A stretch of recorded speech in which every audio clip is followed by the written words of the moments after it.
Voilà, et tout de suite, on parle de livraison. Alors, pas celle des cadeaux, évidemment, de Noël qui est assurée, comme chacun sait, par le Père Noël, mais des livraisons de repas à domicile avec l'activité de coursier.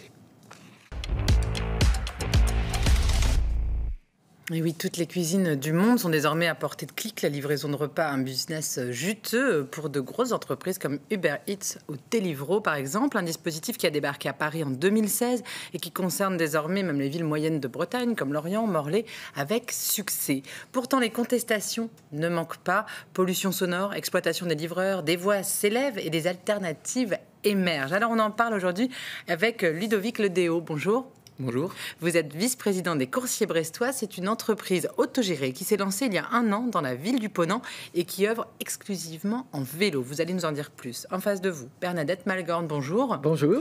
Vous êtes élue à la mairie de Brest. Vous avez réagi il y a quelques jours face au mécontentement que provoque la pollution sonore des livreurs de repas à scooter. Je dis il y a quelques jours, mais vous aviez déjà réagi il y a quelques années. On va en reparler. Ludovic Ledéo, on commence avec vous. Vous êtes donc 4 à pédaler chez les Coursiers Brestois. Quel est le bilan de cette première année à livrer dans les rues de Brest ? Elle est bonne déjà. Ouais. Il faut dire que on a pu se lancer en novembre 2021 avec à la base c'était 3 restaurants seulement, et puis on a ajouté des restos petit à petit pour diversifier finalement l'offre de repas.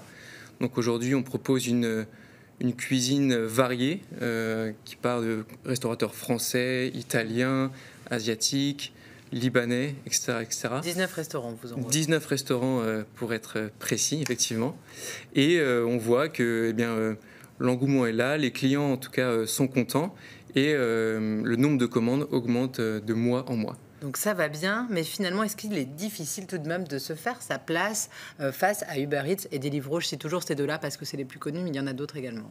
Oui, bien sûr, la place, ce n'est jamais facile, en tout cas, d'arriver dans un marché déjà, entre guillemets, un petit peu saturé. Mais on se démarque, notamment donc, avec notre offre 100% vélo. Chez nous, il n'y a pas de scooter. On préfère travailler avec l'économie locale brestoise, donc avec des restaurateurs locaux. Et puis on met en avant aussi notre entreprise qui est autogérée, donc où tout le monde a sa place et avec une gouvernance très coopérative.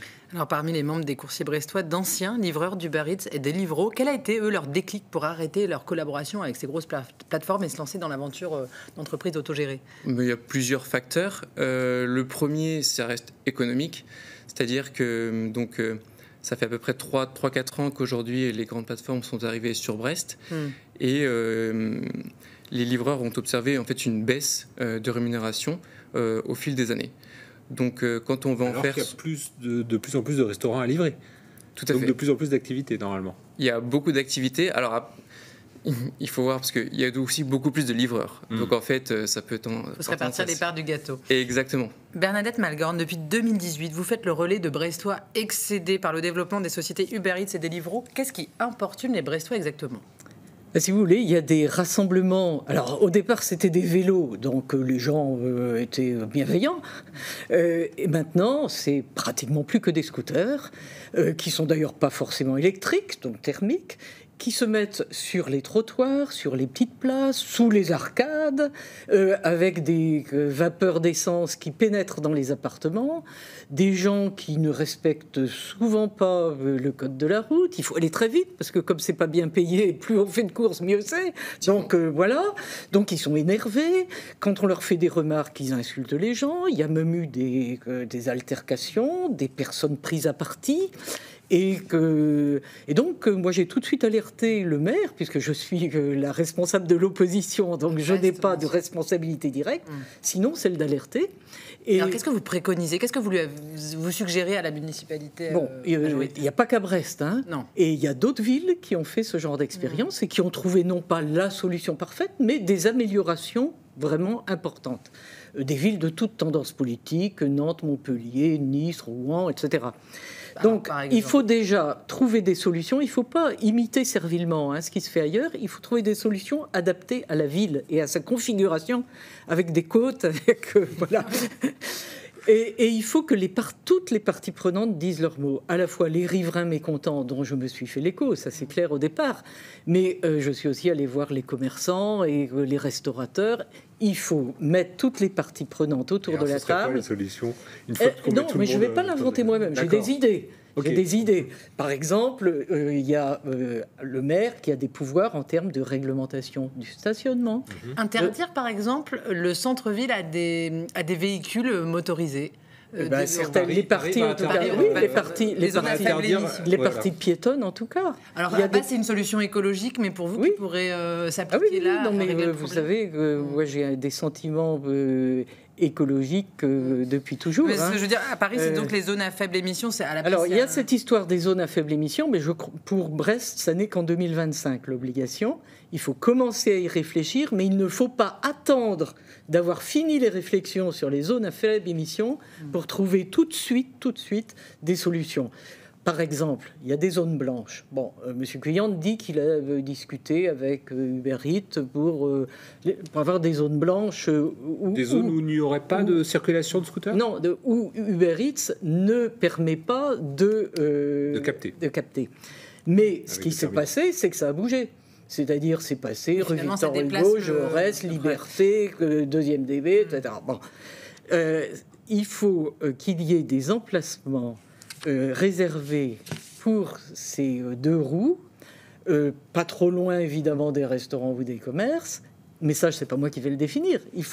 Ma proposition, c'est de faire une table ronde. Voilà, c'est ça, que de réunir les acteurs et d'en parler. Alors, est-ce que, vous parliez des différents acteurs, est-ce que les restaurateurs brestois se rendent compte de ces nuisances ? Est-ce que les livreurs sont prêts à passer au vélo, tous, pas que vous, pour réduire cette pollution sonore ? Eh bien, Enora Le Nôtre est allée leur poser la question. On les écoute.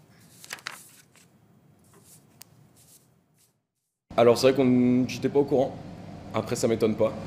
C'est comme tout, je pense qu'on est agacé forcément avec le bruit des moteurs des scooters. Il y en a de plus en plus. Surtout que de base, Uber Eats et Deliveroo, c'était quelque chose qui devait se faire à vélo. C'est vraiment les clients qui nous ont avertis du bruit parce que ça fait beaucoup de bruit. J'ai surtout postulé ici parce que justement je trouvais que c'était mieux de rouler en électrique plutôt que le barouf que font certains autres livreurs en scooter. Les vélos, ce sera une alternative. Le problème, c'est que la ville, elle fait que monter. On n'a pas le droit pour travailler sur les scooters, mais il y a trop de montagnes ici. On ne peut pas travailler. Vélo ? Ouais. Non, ça ne m'intéresse pas mettre un vélo. Les vélos, c'est gagner pas beaucoup d'argent.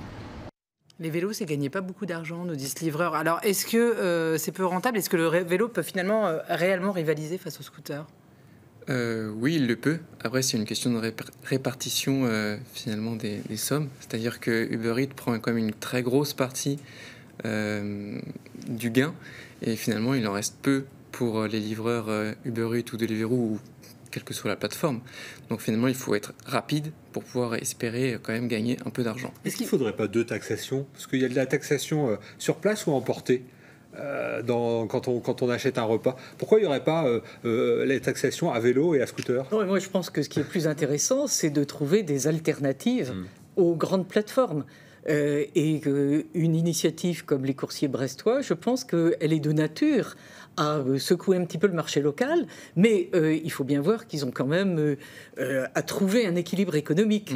Et pour ça, je pense que la collectivité peut aussi aider. Par exemple, les collectivités, que ce soit la mairie, la métropole, etc. Vous avez eu une subvention de la mairie de Brest Tout pour à fait. le lancement. On peut signaler ça. Que donc nous ça, avons voté. Bien sûr. Bien sûr. Encourager aussi. Voilà, c'est à l'échelle municipale. Plus que les subventions, je pense que si, par exemple, on leur confiait des transports de dossiers, des transports de colis, etc. C'est des choses qui localement sont possibles. Dans certaines villes, ça s'est fait. C'est une aide au démarrage qui est tout à fait vertueuse puisque c'est pas une subvention à fond perdu. On paye pour un travail qui est mieux fait. Ça vous plairait d'avoir ce type de marché avec la mairie de Brest, par exemple ? Oui, bien sûr. Alors, on discute beaucoup en fait avec la mairie de Brest. Pour l'instant, il n'y a rien de concret. Mais les discussions sont en cours. Ce serait de vrais encouragements. Et tout à fait, ça serait un travail qui serait sur le long terme en fait. Mais en dehors des repas, vous avez aussi un marché avec de grands transporteurs qui souhaitent décarboner le dernier kilomètre. Donc, oui, tout à fait. Il y a plusieurs grands opérateurs de livraison qui vont dans ce sens-là. Donc oui, voilà. Donc grâce à la subvention de la mairie, nous avons pu acheter un vélo cargo électrique avec une remorque pour le transport de ces colis. Donc le transporteur en question s'appelle Epner et il nous donne une partie de ses colis du centre-ville dans notre entrepôt. Et ensuite, nous, on le dispatche dans la ville de Brest. Mais votre cœur de métier, ça reste les restaurateurs qui doivent aussi jouer le jeu. Certains restaurants ont fait le choix de ne travailler qu'avec les coursiers brestois. D'autres vous partagent avec les géants du secteur. Et puis d'autres encore ne vous connaissent pas. On les écoute, on écoute leurs raisons. Ah oui, on travaille depuis quelques mois avec les coursiers brestois. On a fait ce choix plutôt que d'aller sur une plateforme comme Uber Eats. Parce qu'ils trouvaient que c'était une plateforme plus éthique et éco-responsable. C'est vrai que ça reste en centre de Brest. Mais ça correspond à notre clientèle, surtout notre clientèle du midi. Le fait que ce soit brestois, avec des locaux, à vélo, nous tout de suite ça nous a parlé. Si on peut, pourquoi pas ne travailler qu'avec eux. Mais c'est vrai qu'aujourd'hui, c'est un peu difficile sinon de travailler sans Uber Eats et Deliveroo. Ouais. Est-ce que les clients, les consommateurs brestois connaissent les coursiers brestois? Non, il n'y en a pas beaucoup qui connaissent. Après, nous, on serait ravis de travailler avec les coursiers brestois, mais il faut qu'ils soient un peu plus connus, il faut un peu plus de visibilité donc, pour qu'on puisse travailler avec eux. Qu'est-ce que vous en pensez de ce qu'on vient d'entendre Après le passage à TBO, c'est... Oui, tout à fait. Il y a sûrement un manque de visibilité pour l'instant, mais c'est le principal travail auquel on est en train de... Et je crois que le marché avec Epner, par exemple, est tout à fait intéressant et toutes les villes vont devoir travailler sur la logistique urbaine, parce que la distribution en fait en ville des colis, des livraisons de toute nature. Et je pense que pour le dernier kilomètre, on va pratiquement être obligé d'aller vers le décarboné, enfin très très largement dans la mesure du possible, et des services comme ceux des coursiers brestois trouveront toute leur place. Ça veut dire que les élus doivent en prendre compte dans les plans d'aménagement aussi des futurs centres-villes, bien entendu. Créer des espaces comme ça, bien entendu. Des mini-plateformes logistiques peut-être. Alors bien entendu, ça doit être intégré. Alors il y a des petits bouts qui sont prévus de ci, de là, par exemple dans le schéma du stationnement brestois, mais nous trouvons que c'est trop ponctuel. Nous voulons un plan de logistique urbaine plus global. Eh ben, on en reparlera parce que c'est vraiment passionnant. Merci Bernadette Malgorn, merci Ludovic Lodéo d'être venu en parler.